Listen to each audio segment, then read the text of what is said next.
দিয়াখালী তালিমুল কোরআন মাদ্রাসা ও কেন্দ্রীয় জামে মসজিদের উদ্যোগে আজকে এই ওয়াজ মাহফিলে সম্মানিত সভাপতি আলহাজ মোহাম্মদ নুরুল ইসলাম, উপস্থিত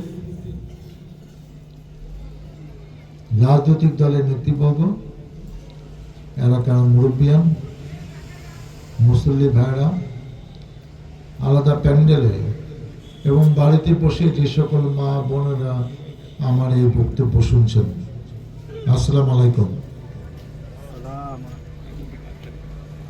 অনেকদিন পর এই এলাকায় একটু ওয়াজ মাহফিলে আমরা সবাই এসেছি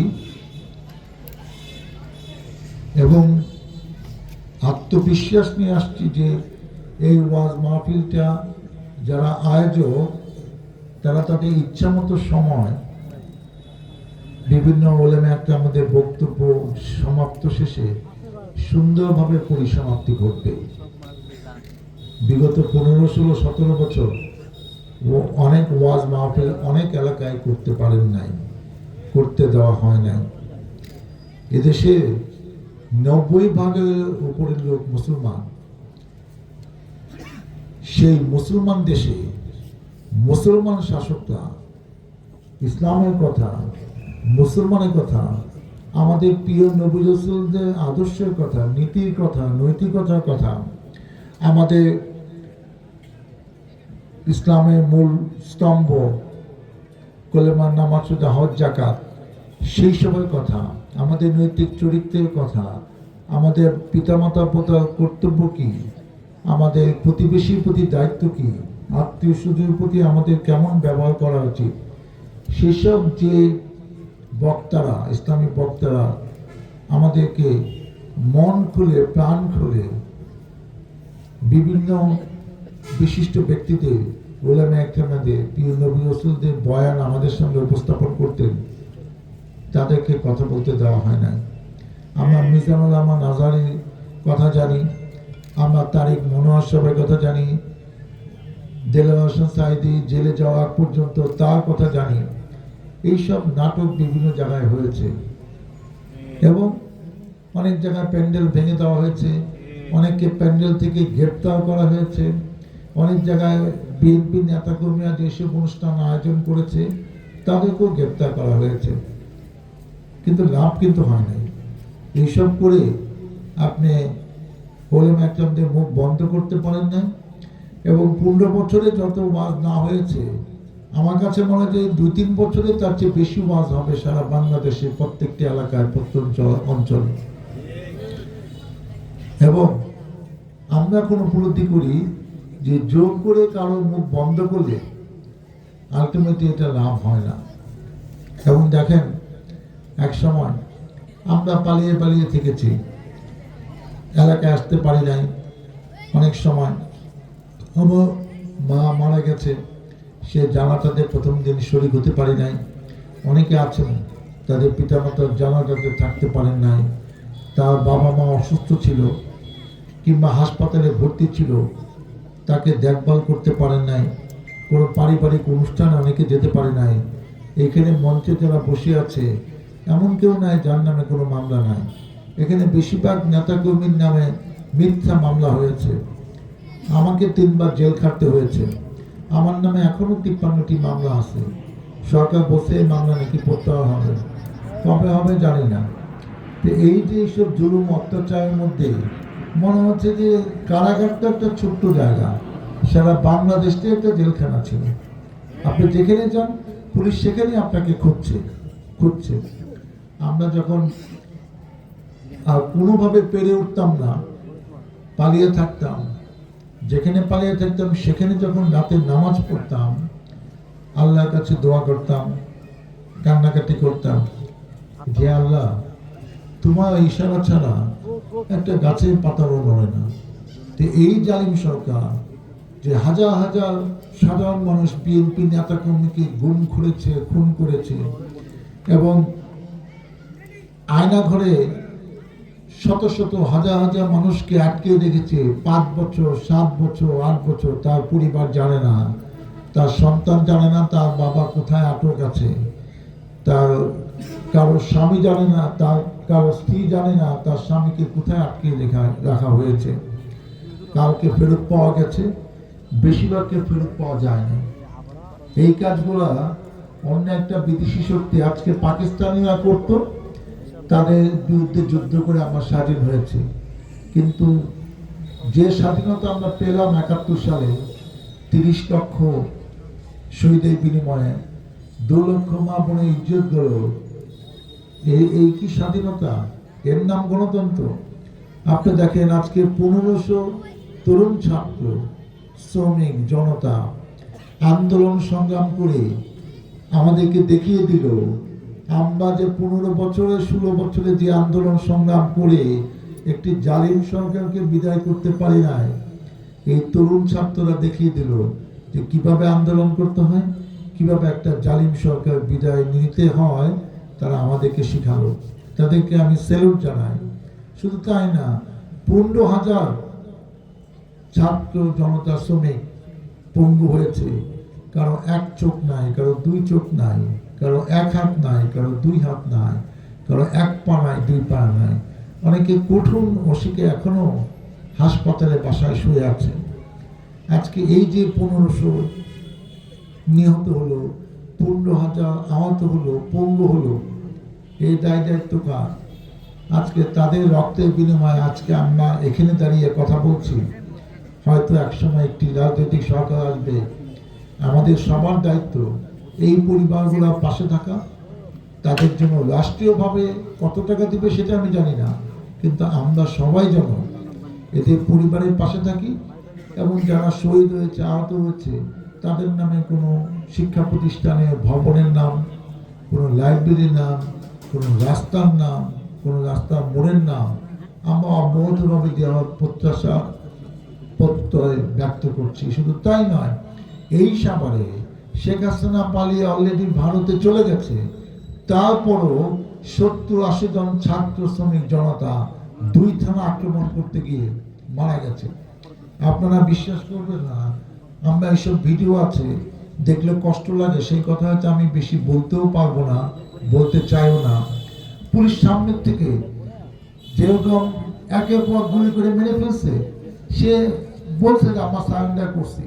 তারা যাচ্ছে তাদের সাথে কথা বলতে, তখনই ঠাস ঠাস করে গুলি করে 5 জন 10 জন 15 জন মেরে ফেলছে। এই বাইপাইলে দুঃখজনক ঘটনা।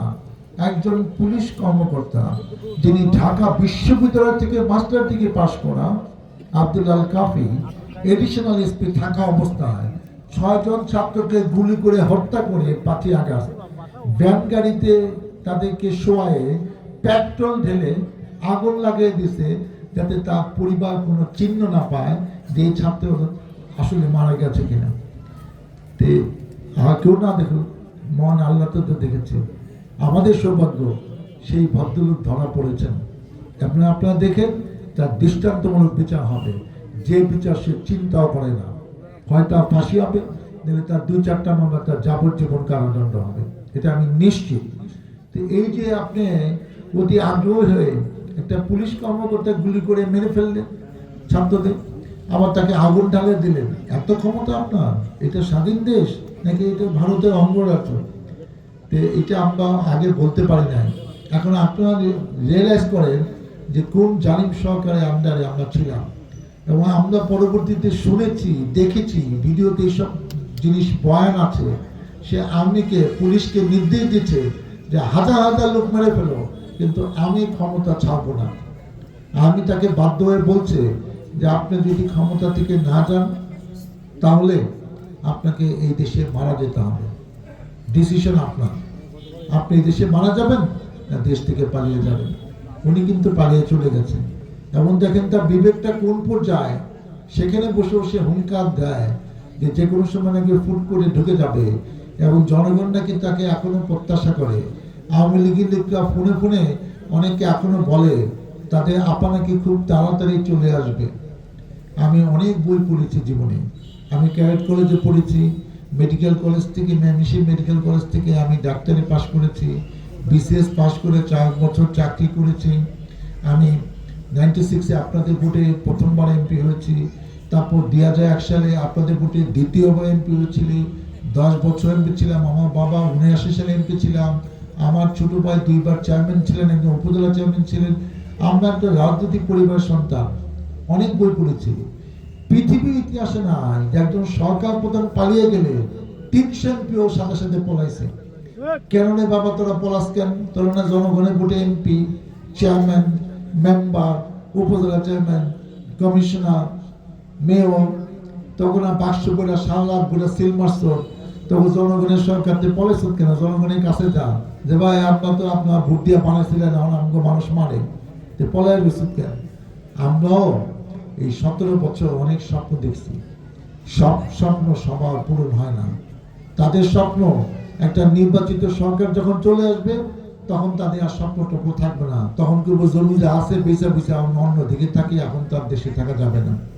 তারা এমন কাজ করছে যে নামাজ পড়তো না, নামাজে কিছু জানে না, সে মসজিদের সভাপতি হয়েছে। যে লেখাপড়া জানতো না, সে স্কুল কলেজের সভাপতি হয়েছে। বাপ দাদার 14 গোষ্ঠী কেউ চৌকিদারিও করে নাই, সে যেসব মাতবরি করছে এলাকায়, সেটা এলাকার মানুষ জানে। অতএব তাদের একটাই কাজ ছিল, এইসব প্রতিষ্ঠানগুলো ধ্বংস করা এবং এই প্রতিষ্ঠানের টাকাগুলো ধ্বংস করা। সেই টাকা সে লুটপাট করছে, সেই টাকা দিয়ে সে নিজে বাজার করে খাইছে, সেই টাকা দিয়ে জমি কিনছে, ফুর্তি করছে। এইসব আল্লাহ বা মসজিদের টাকা যে মেরে খাইছে তার বিচার এখনো শুরুই হয় নাই, অপেক্ষা করুন। আল্লাহ যেমন আমাদের দেখাইছে যে সব বিচার পরকালে হয় না, বেহেশত ও দুজকের হিসাব সব সুন্দর পরকাল হয় না, এই কালে হয়। শেখ হাসিনা এই বিচার না দেখলে অনেকে ভুলে যেতেন যে খারাপ মানুষদের মধ্যে বিচার হয় না। আল্লাহ একটা এক্সাম্পল বাংলাদেশে দেখাইলো, তো এমন ক্ষমতা তুই রাজা বাদশা মনে করো, 1 সেকেন্ডের মধ্যে তোর ক্ষমতা নাই। আমি আল্লাহ কি পারি? তোর জন্য এই শিক্ষাটা এদেশে 18 কোটি মানুষ অনেক আগে আমার কাছে কোটি কোটি দোয়া করছে, তোকে অনেক সুযোগ দিছি, তুই না নামাজ পড়স, তুই নিজে মাইকে নিজে বসো, আমি 5 ওয়াক্ত নামাজ পড়ি, 5 ওয়াক্ত নামাজ পড়ি, এটা বলার কিছু নাই। একজন মুসলমান সামালক হলে তাকে নামাজ পড়তে হবে, এটি আমাদের বিধান। মানুষের মাইকে বইলা নামাজ পড়ছে এই কথা বলার প্রয়োজন নাই। উনি অনেক জায়গায় বসে, উনি প্রধানমন্ত্রী, উনি বললে তো আমাদের শুনতে হয়, টিভিতে শুনি, মাইকে শুনছি। যে নামাজি, যে আল্লাহর বিধান, যে নিয়ম কানুন জানে, তার শাস্তি তো আরো বেশি হবে। অতএব আমরা এইসব কথা বলার জন্য এখানে আসছি এটা ভেবেন না, কিন্তু অনেক বছর আসি নাই। কিছু কথা না বললে আমাদের নেতা কর্মীরা সন্তুষ্ট হবে না। কিছু কথা এই ওলমে একটা হুজুরদের মনে করেও দিতে হয় যে আমাদের পাশে আমরা দল করি, আমাদের না হয় জেল ছিল, মামলা ছিল, আপনারাও কিন্তু কম কষ্ট করেন নাই। মানসিক কষ্ট, শারীরিক কষ্ট, অর্থনৈতিক কষ্ট আপনাদেরকে নানাভাবে এই ধরনের কষ্টের মধ্যে রেখেছিল। অতএব এই কষ্টগুলো আমাদের ভুলে গেলে হবে না, এবং এই কারণে আমার মনে রাখতে হবে যে এরকম জালিম সরকার যেন বাংলাদেশে না আসে, এবং আমরা যারা নেতা আছি কিংবা ভবিষ্যতে হব জনপ্রতিনিধি, আমরাও যেন আওয়ামী লীগের এই ধরনের আচরণ দেখে আমাদের শিক্ষা হয় যে সব বাড়াবাড়ির শেষ আছে, জনগণই সব কিছু। জনগণের ভোট না হোক, জনগণের দোয়া যে অনেক ইম্পর্টেন্ট, সেটা শেখ হাসিনা পলায়ন দেখে আমাদের কাছে মনে হয়েছে। তা আমরাও চেষ্টা করব এমন কোনো কাজ যাতে আমরা না করি যাতে জনগণের ভোগান্তি আওয়ামী লীগের থেকে বেশি হয়। আমার কাছে কেউ যেন বিচার না দেয়, এমন বিচার আমার কাছে না আসো যে ভাই আগে তো ওই আওয়ামী লীগের 2-3 জনের চাঁদাটা দিতাম, এখন থেকে তো এই 2-3 জনে আমার চাঁদা দিতে হয়েছে, তো এই বিচারটা কি আপনি করবেন না আমরা এরকম কষ্ট সারা জীবন পাইতেই থাকবো? এরকম বিচার যেন আমাকে আর না করতে হয়। আমরা যার যার জায়গা থেকে সংশোধন হয়ে চলি, কারণ এই দিন না, অনেক বছর আমাদের চলে গেছে। আমার বয়স 63 বছর, 15, 16, 17 বছর এই পালায় পালায় চলছি। আল্লাহ কয়দিন হায়াত দিছে সেটাও জানি না। যে কদিন হায়াত আছে আমি মানুষের পাশে, মানুষের সাথে থেকে বাকি জীবনে জনগণের কল্যাণে জীবনকে উৎসর্গ করতে চাই। আমার বাবাও 45 বছর এলাকা চেয়ারম্যান ছিল, আপনাদের পাশে ছিল, সাথে ছিল। আমি সেই পরিবারের সন্তান হিসেবে আপনাদেরকে আশ্বস্ত করতে চাই, প্রতিশ্রুতি দিতে চাই, ইনশাল্লাহ আমার আগামী দিনে আপনাদের সাথে, আপনাদের পেশে থেকে জনগণের খেদমত করার চেষ্টা করব। আপনারা আমার জন্য, আমার ছোট ভাইয়ের জন্য, আমার পরিবারের জন্য দোয়া করবেন, যেন আপনাদের সকল কিছু পাশে আমরা 2 ভাই যেন আপনাদের পাশে থাকতে পারি। মহান আল্লাহ তাআলা আমাকে যেন সেই তৌফিক দেয়। পরিশেষে আওয়ামী লীগের তো অনেক কমিটমেন্ট করে 1 লক্ষ 2 লক্ষ 3 লক্ষ 4 লক্ষ 5 লক্ষ, ওই চাঁদাবাজির টাকা তো আমরা দিতে পারবো না, চাঁদাবাজির সাথে আমরা জড়িত না। ফলে আমার ব্যক্তিগতভাবে আমি 25,000 টাকা নগদ এই মসজিদ মাদ্রাসার জন্য দিয়ে যাচ্ছি। যদি কখনো সুযোগ হয় আপনাদের জন্য আরও বেশি হাত খুলে অনুদানের ব্যবস্থা করে দেব। আমরা সেই প্রত্যাশা ব্যক্ত করে আমি শেষ করছি। আল্লাহ হাফেজ। বাংলাদেশ জিন্দাবাদ।